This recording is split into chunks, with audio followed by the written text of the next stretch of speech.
right, let's get started. Good evening and welcome to the Hedberg Public Library and the program Wisconsin Waters with Scott Spoolman.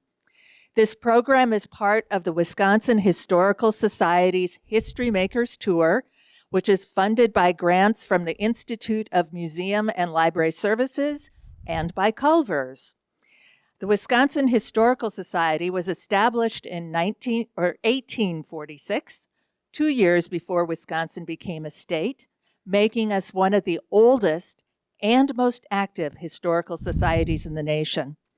The Society has a collection of nearly 290 million historical items, as well as 12 sites and museums that help visitors engage with the history of our state and our nation.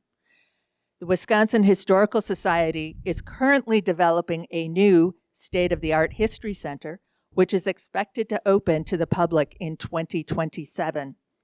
This Wisconsin History Center will double the exhibition space of the previous Wisconsin Historical Museum. It will also serve as a history hub for programming throughout Wisconsin's 72 counties, including traveling exhibitions, workshops, speakers, and digital outreach. Thank you to the Wisconsin Historical Society and the History Makers Tour for bringing us tonight's speaker, science writer Scott Spoolman. Scott grew up in northern Wisconsin and earned a master's degree from the University of Minnesota School of Journalism with an emphasis on science reporting. He worked for several years in the publishing industry before becoming a freelance writer.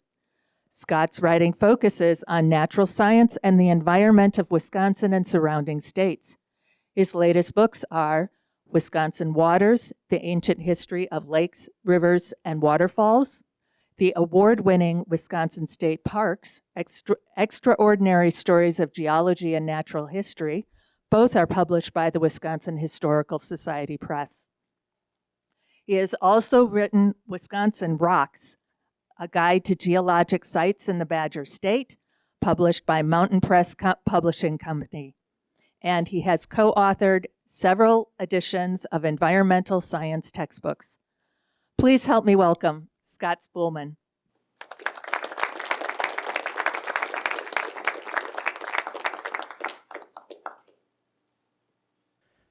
How's my mic? Is it good? Can you hear me, everybody? Okay. Well, good evening. Thanks for being here. It's really it's a pleasure to be in Janesville. And thank you, Mary, for the kind words. As part of the housekeeping, since we are part of the History Makers series, I also need to state that the views and opinions in this program are my own. They don't represent the Historical Society, although nothing that I say is going to be very controversial, I don't think. But anyway, that's my disclaimer.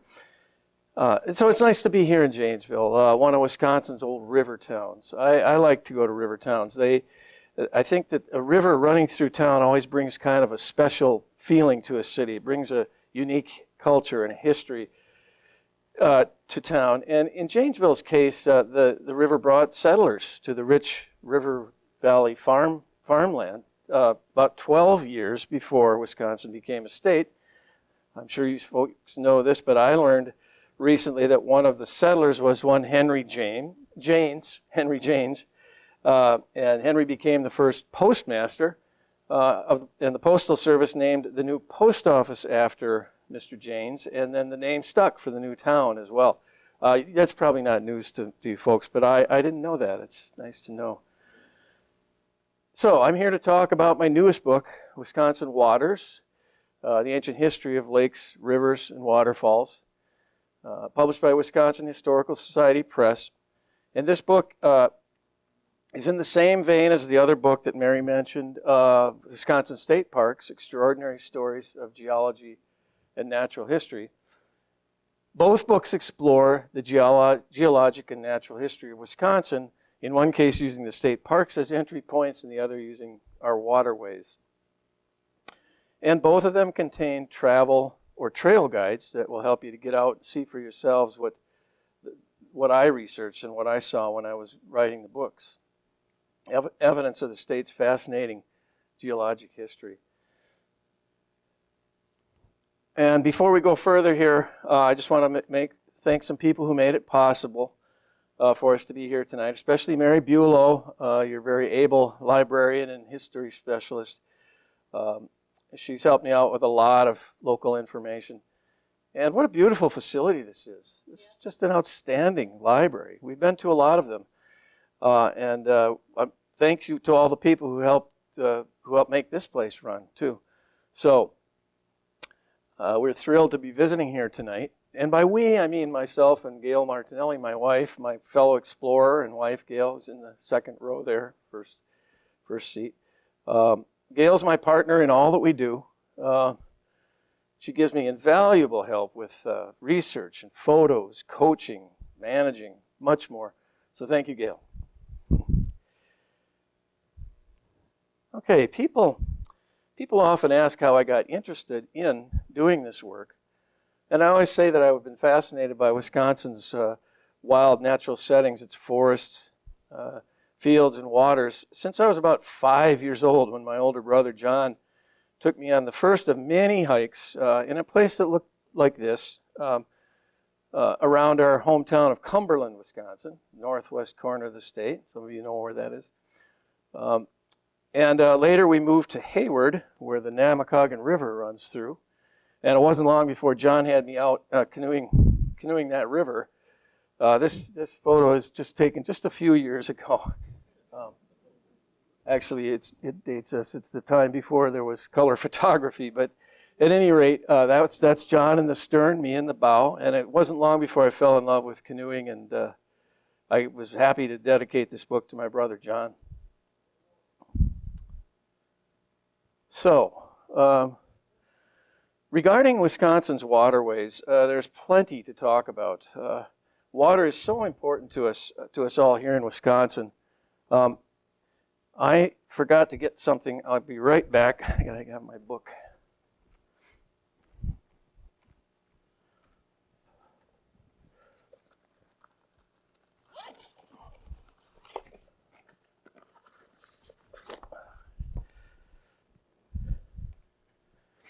You always feel like you've got your bases covered, and then you remember something you forgot. As I summarized in the following passage of my book's preface how important water is to Wisconsin, this is the preface from Wisconsin Waters. Tucked into the corner of the upper Midwest, formed by two of the Great Lakes, and bordered on its west side by North America's largest river, Wisconsin is framed by waterways and rich in various water features. Within its borders lie 15,000 lakes, most of them formed by glaciers some 10,000 years ago. The state is laced with more than 12,600 rivers and streams that trickle or surge over dozens of waterfalls and mesmerize so many visitors every year. Each of Wisconsin's waterways has a story to tell, and together these stories create a complex tapestry woven together in time and space by the flow of Wisconsin's waters. Well, later on I'll be talking a bit about your own Rock River here in Janesville, because I always like to talk about local waterways wherever I go. But now let's look into the book, starting with the first chapter, which is the big picture kind of chapter, addressing questions like, how did oceans full of water end up on planet Earth? And how much of that water is available to us now?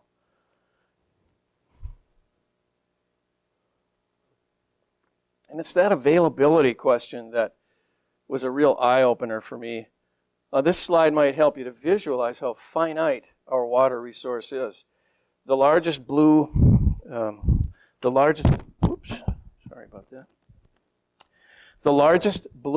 sphere here in this picture is what would look like if you gathered all the water on the planet and put it into a sphere. It would be that size compared to the planet. And then the second smallest sphere here to the right of that one is all the world's fresh water, because the lion's share of the water on the planet is salty ocean water. And then this tiny little sphere below the second one that I talked about That is all the fresh water that flows in all the rivers, streams, and lakes in the world. So as it turns out, a very small fraction of 1% of the global water supply is readily available to all the world's, as fresh water, fresh surface water, to all the world's plants and animals and its 8 billion people. And, you know, there's no question the Earth has a lot of water, but the point is that it's a finite resource. And my hope is that with an awareness of that fact, we'll be motivated to protect this invaluable resource. There we go. All right. Another part of the big picture in Chapter 1 is the immense time frame for the geologic and natural history of our region. You see how this graphic starts way down here at the bottom, 4.5 billion years ago when the planet was formed. And it spirals up through the eons, through 4 billion years, to the Precambrian period, which started about 45 million years ago. And that's when life began to evolve and diversify rapidly on the planet. The Cambrian period. Everything before that is the Precambrian. And it continues, this graphic continues through millions of years of evolution and extinctions, including the coming of the dinosaurs and their disappearance about 65 million years ago. All of recorded human history will fit into the last third of this last segment here, called the Holocene epoch. Just the last third of that is about 5,000 years. So a very small fraction of the Earth's entire 4.5 billion years. And so the point, I guess, is that so many of the geologic events and processes that shaped our states, waterways, and landscapes took place long before we were even around. And a really important and interesting aspect of this is that for much of its ancient history, the region that's now called Wisconsin was tropical. Early in its history, the crust of the Earth was fractured into several large pieces called plates. And these plates were bumped and jostled around like bumper cars in an amusement park on the top of the mantle, driven by the intense heat of the Earth's interior. And this process is called plate tectonics. The plate on which Wisconsin rode, called the North American plate, 600 million years ago in Precambrian time, was south of the equator. And it took a kind of a curlicue path down there and crossed the equator heading north about 350 million years ago, landed in its current latitude about 10 million years ago. And we're still moving. We're moving, shifting roughly southwest, about as fast as our fingernails are growing. So we'll never notice it, but... and the fact that Wisconsin was tropical for so long explains why we have discovered lots of evidence of plant and animal life in our state that could only have lived in the tropics, could only have been in the tropics. Beyond chapter 1, the next 4 chapters in my book cover 4 regions of the state, sketched out here in these regions. And the book is designed so you can read these chapters in any order that you wish. It might be a good idea to start with chapter 1 if you want a review of or an introduction to the geologic and natural history of our state. And each region begins with a map, like this one, showing the sites to be visited, and an introduction in the text giving more details about the history of that particular region. And then each introduction is followed by 4 to 6 sections per chapter, each section devoted to a waterway. So it's a total of 19 waterways covered across 4 chapters. Let's just do a quick preview. Chapter 2 covers the Northern Highlands and its iconic lakes. That's the lake where I spent a lot of time as a kid growing up, Big Mackenzie Lake. The Lake Superior shore is covered in this chapter. 4 key rivers, including the Brule River that flows into Lake Superior. The northeastern quarter of the state is called the Northeastern Ridges and Lowlands. This chapter explores some enticing waterfalls, like a Big Smoky waterfall up in Menominee County, as well as important rivers, the Bay of Green Bay, the upper Lake Michigan shore, including famous Door County sites like this one on the Door Peninsula, in Peninsula State Park. Next is Chapter 4. The Southeast Glacial Showcase covers the lower Lake Michigan shore with its beautiful dunes and other beautiful features. The chapter covers Lake Winnebago, the Horicon Marsh, and the Yahara Lakes around Madison. This slide shows Big Springs feeds Lake Wingra, the smallest of the lakes flowing in the UW-Madison Arboretum. Finally, Chapter 5, the mysterious driftless area with its ancient rivers like the Kickapoo River. Can you see the canoeists in this photo? Yeah, they slid into view just as Gail was snapping the picture from one of the bluff trails. This chapter also covers the lower Wisconsin River, Devil's Lake, and of course the vast valley of the Mississippi River, shown here from an overlook at Nelson Dewey State Park. Well, let's delve a little deeper and go to a couple of those specific stories. And we'll start at a site that's the favorite for many people, the shore of Lake Superior. As in each of the sites, I tell this deep story of how this area was formed, and I follow that with a travel guide that you can use to see evidence of the history close up.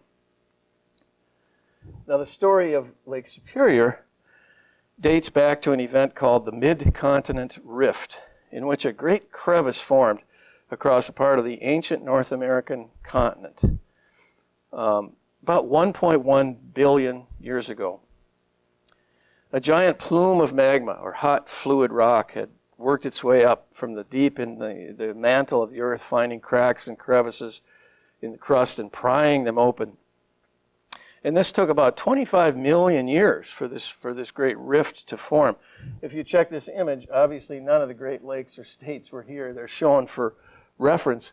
But the rift area stretched from down in Kansas up through what would become the Lake Superior shore, or the Lake Superior Basin, and then down through Michigan, lower Michigan, and probably beyond. And this rift spewed untold tons of lava across this reddish, brownish tinted area here. And it created a layer upon layer of a dense black rock called basalt, which now makes up the bedrock, or the foundation, underlying much of northwestern Wisconsin. In what would become the Lake Superior Basin, the land slowly subsided or sank under its own weight into the Earth's mantle, which is a zone of softer, more pliable rock beneath the crust of the Earth. And this created a huge trough-shaped depression where Lake Superior now lies. And the subsidence was due to the steadily increasing weight, the mass of this basalt and other types of rock, including the beautiful Lake Superior sandstone. Shown here at Big Bay State Park on Madeline Island. This type of rock famously lines the Bayfield Peninsula and the Apostle Islands. It is stained reddish-brown because of the presence of iron in that rock. And another geologic process that affected the northern highlands was the creation of the Wisconsin Dome, represented by this green-tinted area here, north-central Wisconsin. All that land was just slightly elevated, probably due to that subsidence and the rifting and all of that pushed the land up just a little bit, close to 1 billion years ago. And it's important because it determines how the flow of the streams up there. They flow from the center of the dome generally out in all directions.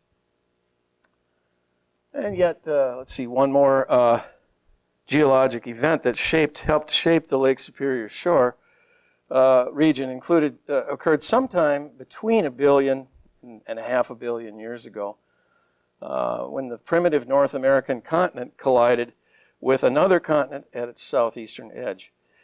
And this collision compressed the crust and caused blocks of land called fault blocks to be thrust upward. And one such block was along this line just south of and parallel to the Lake Superior shore. It's called the Douglas Fault. And it created cliffs like this one at Pattison State Park near the city of Superior in the far northwestern corner of the state. Here the Black River crashes over the Douglas Fault to form Big Manitou Falls, the highest waterfall in the state. And the Douglas Fault crops up several places along the shore. Several streams flow over it, including the Amnicon River at Amnicon Falls State Park, just east of Pattison State Park. It's a beautiful trip. It's a great trip to take if you can make it. You can do it in one day, Pattison and Amnicon. Nice waterfall tour. The chapter goes on to describe how the Apostle Islands and Chequamegon Bay were formed. Like much of the landscape around the lake, they were molded by the glacier and by the huge volume of water that flowed off of the glacial ice as it melted. The melt waters, as they were called, pooled to create a glacial lake that sat in the Lake Superior Basin or parts of it for centuries. And the water was much higher than today's Lake Superior Lake level. Deposited, for all those centuries, deposited that red clay that you see along the lake shore if you drive up there, hike up there. And my book also explains how plant and animal communities developed in the area after the glacier retreated. And I looked into early human activities, too, along the shore, such as the archaic people, including the old copper culture. Beginning about 6,000 years ago, native people learned to extract shallow deposits of copper on the Lake Superior shore. And as shown in this depiction that I found on the Milwaukee Public Museum website. And they learned, they made all kinds of tools and weapons and eventually personal ornaments out of copper. They're thought to be the world's first metalsmiths. Later came woodland peoples, and most recently the Ojibwe, who had expanded across much of northern Wisconsin when European explorers first arrived in the 1700s. By 1854, though, just 150 years later, the U.S. government had reduced the Ojibwe lands to 8 reservations, shown in the yellow highlighted areas here. Just 3 of them are located on the Lake Superior shore. The Red Cliff Band, the Bad River, and the Madeline Island Bad River Band. Just a small fraction of the land that their ancestors had occupied for thousands of years along the shore of the lake. And at the end of the Lake Superior shore section is a travel guide. In this case, I traced the route along the highways that best give you the best views of the things that I described. And I'll read a sample of the travel guide. And this part of it covers this part of the state. Covers this part of the drive near the town of Cornucopia, which lies right about there.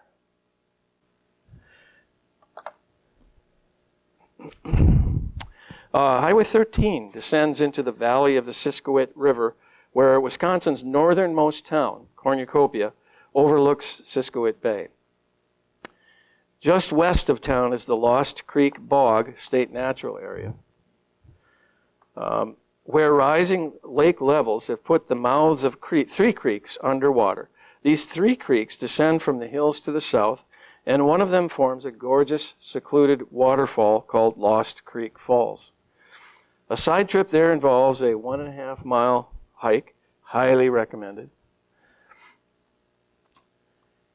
And the travel guide then goes on to explain how to find the trailhead, and then it goes on, it continues. Out of Cornucopia, Highway 13 passes the west end of the Apostle Islands National Lakeshore, famous for its intricately carved caves, pillars, and arches in colorful Lake Superior sandstone. Some of this stretch displays stunning flows of ice during winter, making the Bayfield Peninsula ice caves a world-renowned destination for hardy winter hikers and kayakers. And one of those hardy kayakers is a friend of mine, crazy guy who took that photo. I can't imagine kayaking in that water, but maybe. But they like to do it. So there's much more to explore in the Lake Superior area, and as you can learn from my book. But now let's leave Lake Superior and travel southeast, kind of toward our area here, across the state to the Horicon Marsh. This appears in Chapter 4. This great marsh, a little over 60 miles northeast of here, is one of the largest freshwater cattail marshes in the world. And it was venerated by none other than the great scientist and writer Aldo Leopold in his classic Sand County Almanac, in a reading called The Marshland Elegy, as follows. A dawn wind stirs on the great marsh. With almost imperceptible slowness, it rolls a bank of fog across the wide morass. Like the white ghost of a glacier, the mists advance, riding over phalanxes of tamarack, sliding over bog meadows heavy with dew. A single silence hangs from horizon to horizon. That's great writing. My Horicon story begins with that quotation, followed by the story of the marsh, beginning with how the basin for the marsh was scooped out by several glaciers beginning about 2.5 million years ago.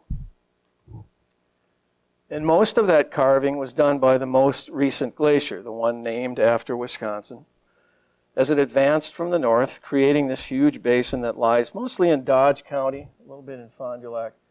It's 13 miles long and about 4 miles wide at the widest.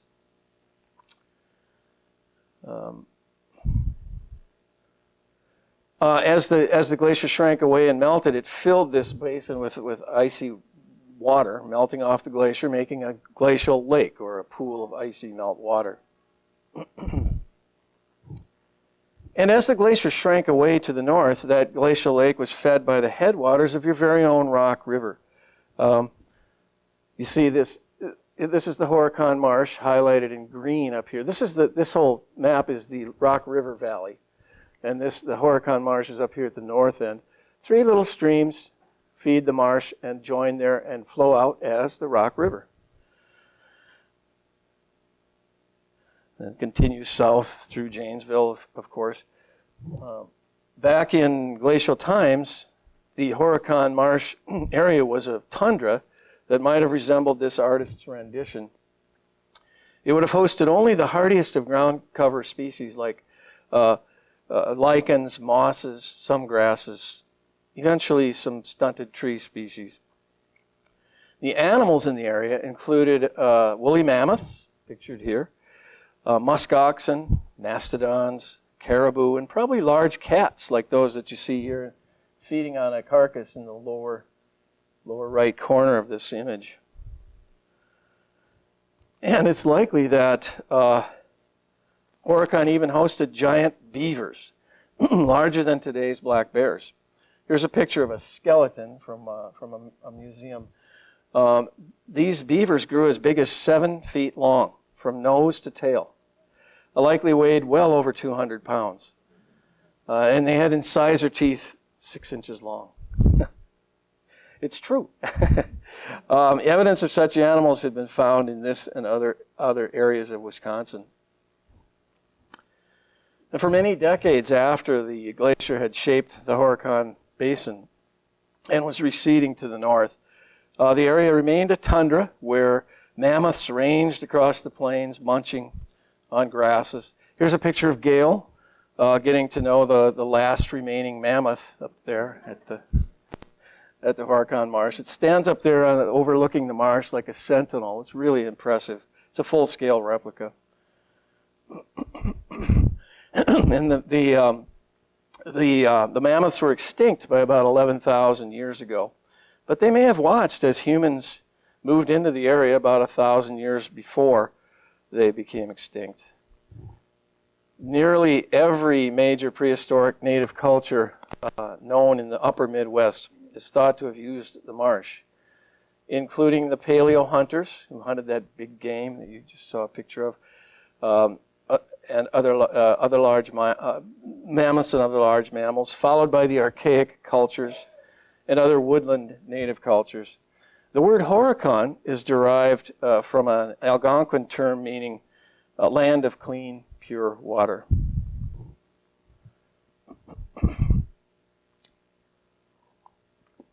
And effigy mound builders had established camps and villages and built mounds all around the Horicon Marsh between 700 and 1200 AD. One of the best surviving clusters of mounds in the state can be viewed at Nitschke Mounds County Park near the southwest corner of the marsh, shown here. How many of you have been to Horicon Marsh? A lot of you. Well, I'm probably not telling you anything new here. The Horicon story, marsh story ends well, at least for the present. This is what it looks like today, as you know. Beginning about 1800, though, the marsh underwent a tortured period.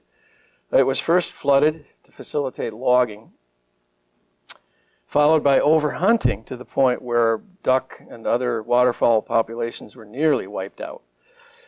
And later, people drained the marsh to try to farm it. Did not work out. Here's a picture of one plowed area where such an effort to farm just didn't work out, failed completely. Plowing, in fact, caused the marsh to dry out. And many of the large peat deposits under the marsh then caught fire and burned for years until most of that peat had turned to muck. So it was a real mess. But then in 1921, concerned citizens began the process of protection and restoration of the marsh. And today it's completely protected. As you can see here, the northern 2/3 is a national wildlife refuge. The southern third is a state wildlife area. And the marsh is even recognized by the United Nations as a wetland of international importance. And as you know, you can walk through the marsh on boardwalks and earthen dikes. You can get close-up views of various flowering plant species. Here's another photo that Gail took of a milkweed flower with cattails behind it.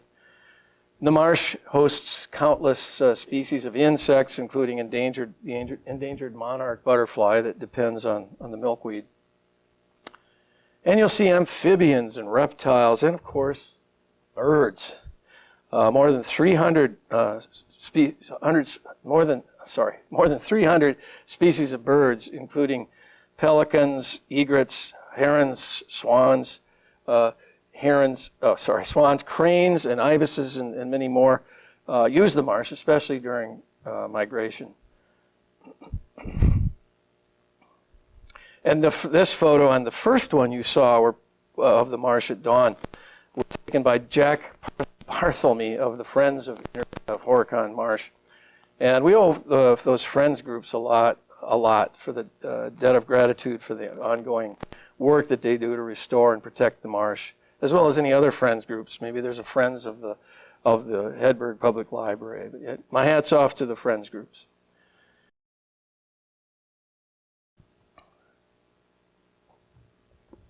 As with all my stories, I follow this one with a travel guide, basically a driving route around the marsh, but on state highways and county roads. But you can bike it if you want. Lots of people do. Maybe some of you have. And you'll want to start your trip with a visit to this Horicon Marsh Education and Visitor Center, run by the Friends of the Horicon Marsh again. Impressive collection of fascinating artifacts and exhibits and information. And from the visitor center, you can hike all over the marsh on miles of trails. To finish at the Horicon Marsh, this Horicon Marsh story, here's a reading from my book. It takes us back to Aldo Leopold. In 1948, Leopold expressed some pessimism about the restoration of Horicon Marsh. Observing the brutal and widespread disturbances to the marsh, he feared that someday, quote, the last crane will trumpet his farewell and spiral skyward from the great marsh, unquote. No doubt Leopold would be pleased to see that his pessimism was unwarranted in the long run. The marsh has survived those disturbances to become a thriving marshland ecosystem. And indeed, this is one of the greatest restoration stories I've ever heard of, and I've studied a lot of them. It shows what can happen when people get together. They care about an area, they get together to work on protecting and preserving what they care about. Well, let's check out another South Central Wisconsin treasure. This one's covered in both of my books, and I'm sure most of you know this one too. This is the wonderful Devil's Lake State Park, about 80 miles northwest of here. Now, I like to think that when you walk into a state park, you're passing through a time portal, a gateway to the ancient past. And when I got that idea, that was how I got the idea of writing the state parks book. This is called the Devil's Doorway up at Devil's Lake State Park. To me, it looks kind of like a gateway. Devil's Lake lies in a wide L-shaped gorge that stretches down from the north, takes a 90-degree turn to the east, like that, and then the lake lies in the north-south portion of the gorge.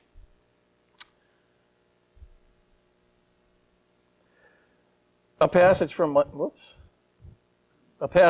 book sets the stage for the story of Devil's Lake. It describes a view from up on one of the park bluffs, and the following paragraph tells how the scene has changed over time. If you could turn back the clock about 2 million years, the rocky cliffs and forests around you would look much the same, but the scene below would be strikingly different. Instead of gazing at a placid lake about 500 feet below, you would be looking 800 feet down at a river flowing in the bottom of a V-shaped gorge. The valley would be wide open, not blocked at either end by land masses as it is now. The stream would be sweeping down from the north, swinging lazily around the bend below you, and flowing east out of the gorge. But we'd have to go back much further to get to the beginning of the story of Devil's Lake, how it was formed. We'd have to go back about 1.7 billion years to when an ancient sea lay to the south, over what is now Illinois and Iowa. We would be along on the coast of that ancient sea here in Janesville. Southern Wisconsin was a tropical rocky plain. To the north were mountains that had formed about 150 million years earlier when two continents collided. And heavy rains were washing sand and clay down from those mountains into streams that flowed south to the sea. The seashore might have resembled this mud flat that's now on the east coast of the United States. Those streams in the advancing sea deposited tremendous amounts of sand and fine gravel. And as sand layers deepened and the sand grains were cemented into sandstone, over tens of millions of years, the sandstone layers reached depths of up to 4,000 feet in some areas. So southern Wisconsin was a rolling sandstone plain. And this included the area that would become the Baraboo Hills, where Devil's Lake is located. And around 1.6 billion years ago, the primitive North American continent collided again with a smaller continent to the south. And over tens of millions of years, those buried ancient sandstone layers that I talked about were churned and deformed by heat and pressure, which forged the hard rock called quartzite, as shown here. The process is metamorphosis, as I'm sure you know. It's shown here in an old quarry called Abelman's Abelman's Gorge in the Baraboo Hills north of Devil's Lake. And that rock is purplish, as you can see on this exposure here. That's a good example of purplish rock. It's got that purplish reddish cast due to the presence of iron again. Because of that unique coloring, this type of rock is called Baraboo quartzite. Even, all over the world, geologists know it as Baraboo quartzite. And during the mountain building, underlying masses of this rock were heaved to the surface, and the end result was a low mountain range that stretched across southern Wisconsin and over into the Dakotas, probably as far as the Dakotas. And what's left of it now is, well, I'll get into that later, but what's left of it now is the Baraboo Hills. Over many millions of years, the steady forces of erosion leveled these mountains, leaving the Baraboo Hills as a remnant of the ancient mountain range. One of the forces of erosion was the shallow oceans that flowed across the center of the ancient North American continent several times. And in most of those inland seas, the Baraboo Hills stood as rocky islands. This photo is from the South Pacific, but those islands might have looked something like this. Remember, we were still close to the equator, so those ancient oceans were tropical seas. By around 400 million years ago, life had evolved dramatically in those seas, and the result was a rich mix of undersea life that is depicted in this diorama in the Milwaukee Public Museum. This is a coral reef that grew in the warm, shallow sea in the Milwaukee area over 400 million years ago. It was one of the first coral reefs on the planet, according to some geologists. The remains of creatures like these, many creatures here, I'll just quickly name a few of them. There's the crawling now I'm forgetting the names. These long guys are the cephalopods, and these flower-like things are called crinoids. They're actually animals that feed on things that float by. And there's a rich variety of life there. The remains of these creatures collected on the seafloors for centuries, actually a couple 100 million years, and they were eventually converted to another type of rock called dolomite. It's a harder, more resistant cousin to limestone. Sandstone and dolomite once covered almost all of Wisconsin, including the Baraboo Hills. When the ancient seas finally retreated for the last time from the center of the continent, hundreds of millions of years of erosion carried away most of the dolomite and some of the sandstone.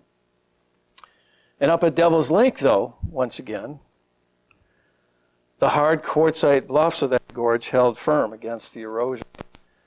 And by about 2.5 million years ago, ancient rivers had carved the 800-foot deep gorge that would later hold Devil's Lake. This is a picture of the bluffs today, but this is what it might have looked like 2.5 million years ago.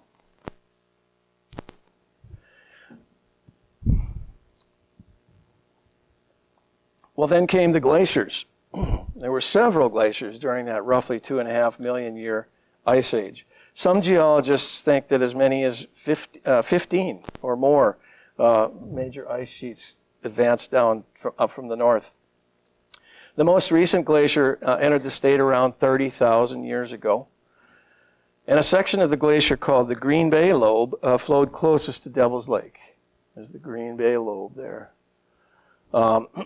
It flowed generally south, but it also flowed east and west and east.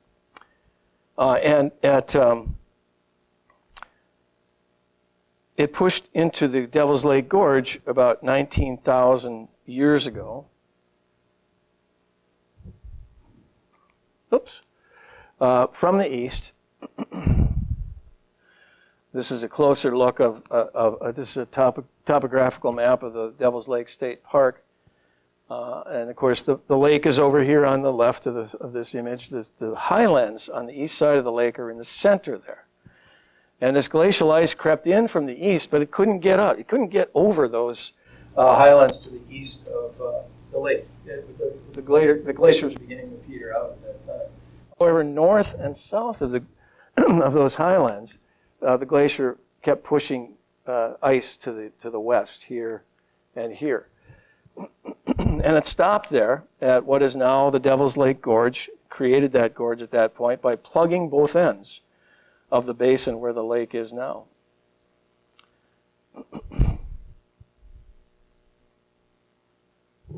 Now, as it moved along, the glacier pulverized and plowed away softer rock like sandstone, but it had a different effect on those quartzite hills.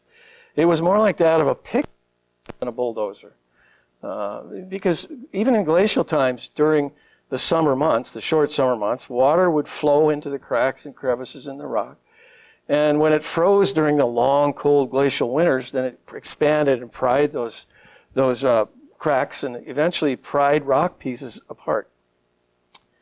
So over centuries, this freeze-thaw pickaxe effect literally sculpted rock features like the balanced rock shown here, the Devil's Doorway that we saw earlier. Blocks of quartzite from all around these features would have fractured and fallen away. Sometimes a piece of quartzite from above would be falling and crashing down and knocking pieces of it away.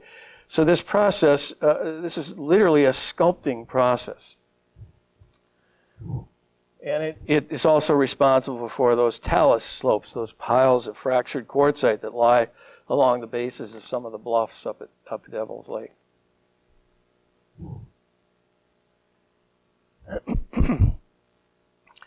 And glaciers carry huge amounts of sand, gravel, and boulders picked up over centuries. And as the ice melts, much of that material gets dropped at the leading edge of the glacier to form a broad, deep zone called a moraine. And here's one in Alaska.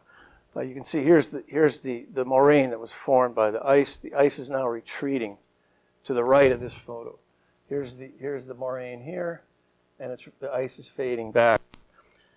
The parks at Devil's Lake, the glacier left two high moraines.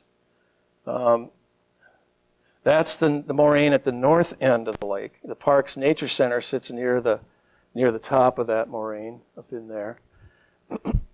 The south moraine rises away from the south beach area. It's that saddle of land that lies between the two bluffs here. That's a moraine. And then, as the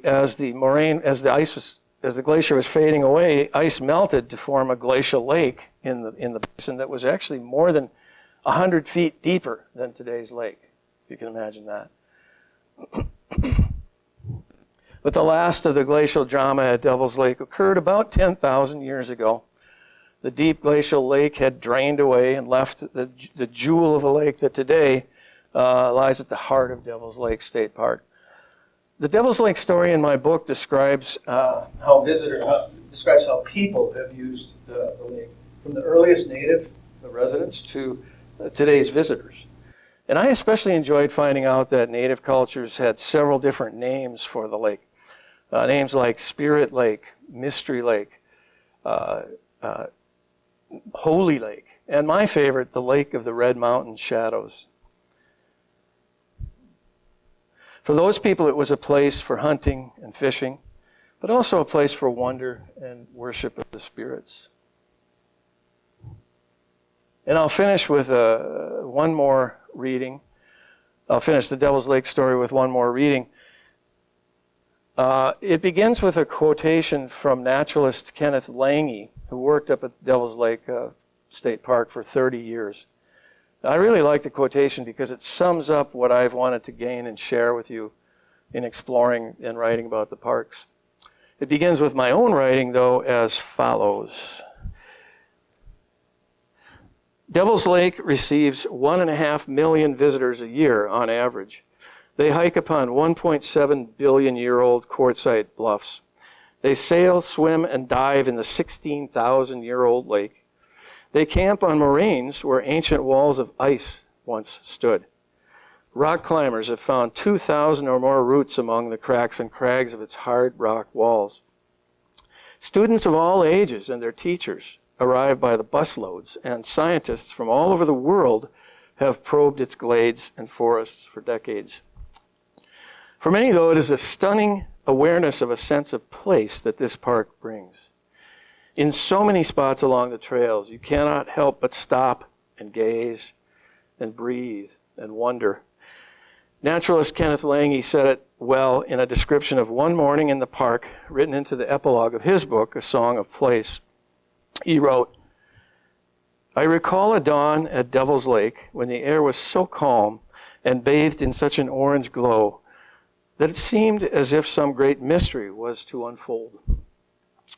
Such magic moments enrich one's life beyond measure.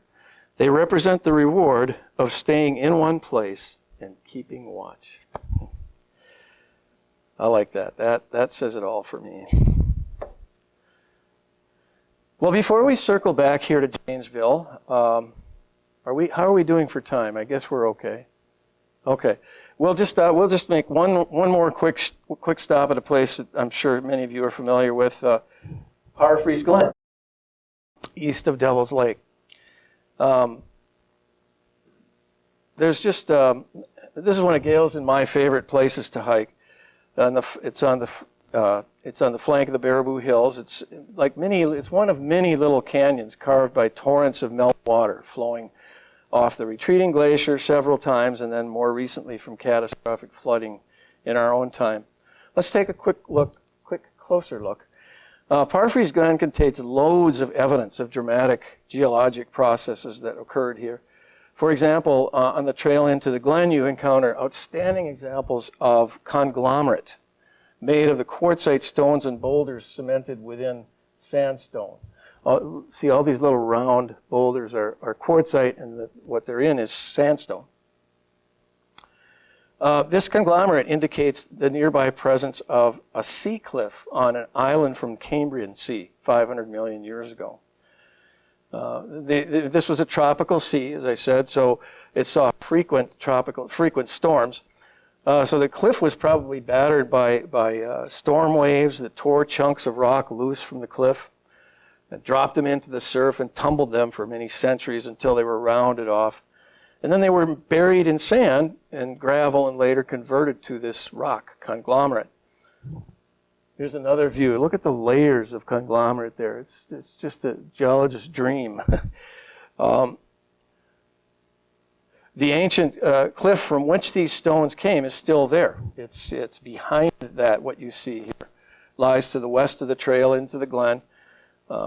And it's buried under hundreds of feet of sedimentary rock and soil.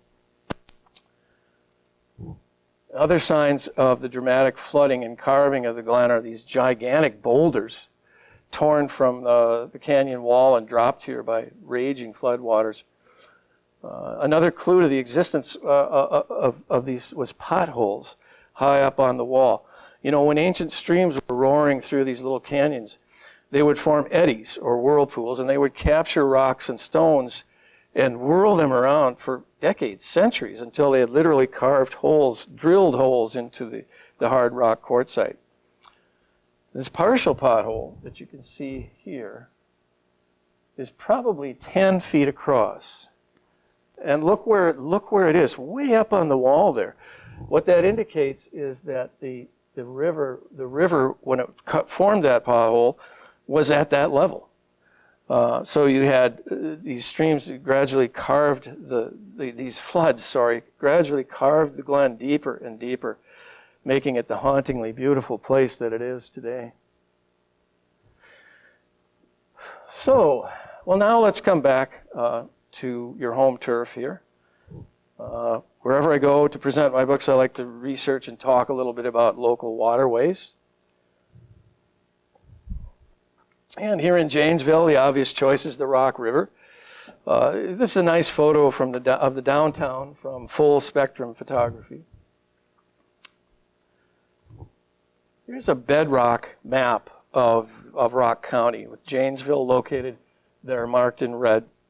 The yellowish color that you see flowing down or running down through the center is represents the old river valleys, including the Rock River Valley, and I believe the Yahara comes in over here.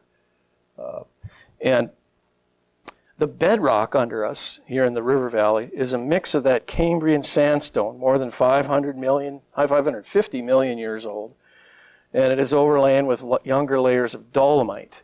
The yellow color represents the Cambrian sandstone. The dolomite is represented by these shades of green all around it.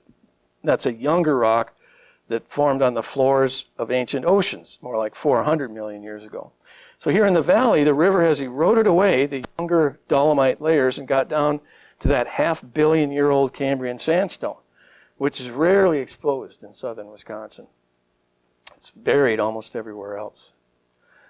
And as you probably know, one way to see these different types of rock is to hike down into the gorge called the Devil's Staircase in Riverside Park here in Janesville. This is a segment of the Ice Age Trail that goes through the park along the Rock River. The rock layers in this photo from the gorge are a mix of sandstone and dolomite. Each foot of this wall represents many thousands of years of deposition.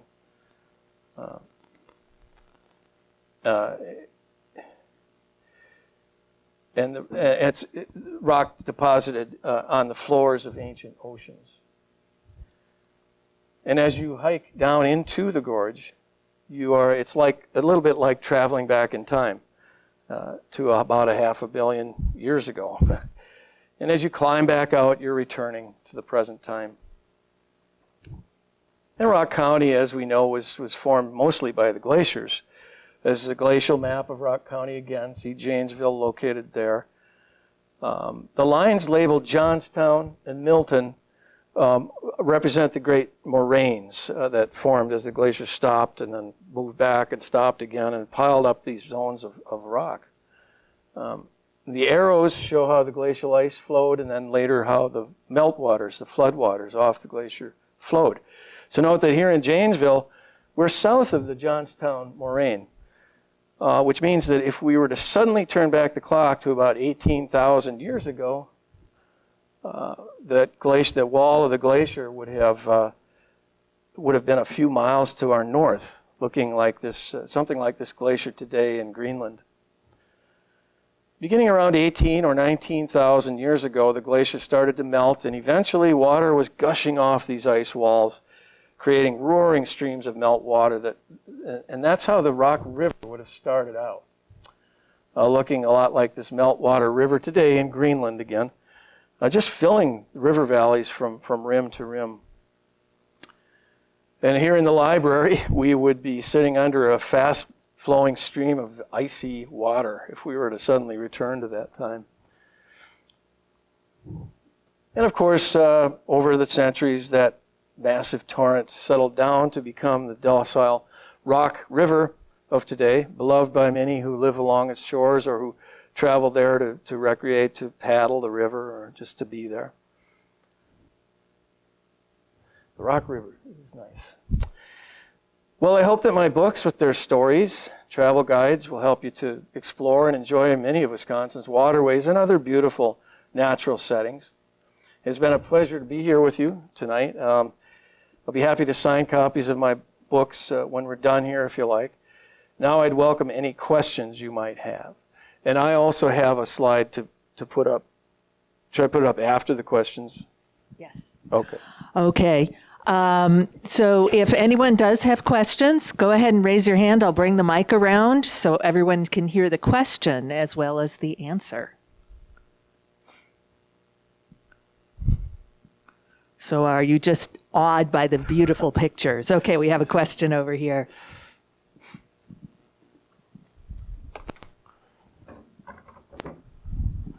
Do you know how and when Lake Koshkonong was formed? I believe it started out as a natural pool formed during the melting of the glacier. I believe it's dammed now, though, is it not? I think there's a dam at the lower end. Sorry? Indian Ford Dam. Indian Ford Dam, that's right, I remember. The dam? Oh, well, the river takes a while to back up and widen. It backs up if there's not a lowland to fill, it'll back up in the valley and then finds the lowland and spreads out. And that's what Koshkonong was at one time, just a massive wetland, in post-glacial times.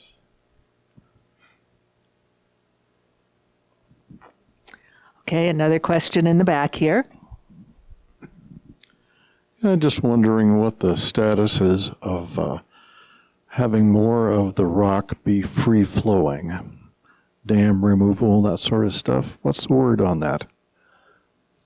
The question about the dam removals, I am actually not equipped to answer that. I focus on the ancient history, the geologic and natural history, and sorry, I just don't know the status of current plans or any of that.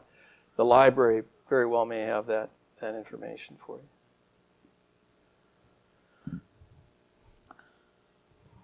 Okay, another question here. What is the deepest lake in Wisconsin, and do you know the deepest river? Oh, the deepest lake is pretty interesting. That's Green Lake, not too far from here. I've forgotten exactly where it is, but it's northeast of here again, right? Northeast. It's 238 feet deep. That's the deepest lake in the state. What's interesting about that is what's the name of the lake next to it is only about 7 feet deep. There's almost like a twin lake, but it's separated from Green Lake by a strip of land, and because the Fox River has flown in, the Upper Fox has flown in and kind of filled that other lake. I believe they were once one big long lake, bedrock lake, and that the glacier came and dropped the moraine across the middle of it and blocked that part to the east. So the part to the west is the deepest. The part to the east is almost one of the shallowest lakes in the state. Puckaway, that's it. Sorry, thank you. Puckaway Lake. Yeah. So and the river. I don't know about. I don't honestly know what the deepest river is.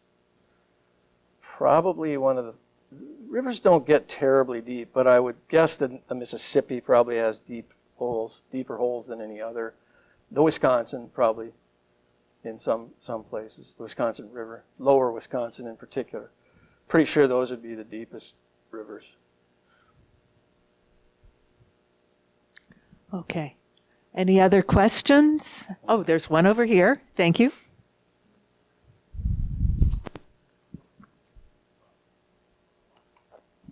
I'm curious what you know about the Kettle Moraine area. Oh, yeah. That's a really fascinating story. I cover that one in my state parks book. Yeah, I've got this Kettle Moraine in here. I had to double check that. It's where two lobes of the glacier. You saw that picture with the lobes, the Green Bay lobe and the Lake Michigan lobe over to the east. They came together there. So what you had when a glacier comes along, it's like moving huge amounts of sand and gravel and boulders. And as it melts, it drops back and leaves them there. And so you have two lobes that come together. It's a double load from two conveyor belts. And so the Kettle Moraine is this long stretch of Wisconsin, actually starts out way down in close to Waukesha, I believe. And then you don't see it as easily there, no, it does go down. You can see it in plots there. Moves up toward Green Bay. And that is, it's a classic glacial landscape. It's got lots of kettle lakes, which are lakes formed by huge chunks of ice that fell off the glacier as it was retreating, sat there for centuries, and then as the ice eventually melted away, well, they were covered by glacial debris, and then the ice melted out from under, and then you had this pit where a lake formed in some cases. In some cases, it was more like a pond or a wetland or even just an empty ravine. That's kettles. That's where the kettle comes from. And then the moraine, of course, is the double moraine. It's a state forest. It was going to be a state park, but for some reason it became a state forest. I'm not sure why. Does that answer your question? Very beautiful hiking trails in the Kettle Moraine, as you know, and nice lakes. So. Well. Any other questions? Thank you. Okay. Thanks for your attention. It's my pleasure.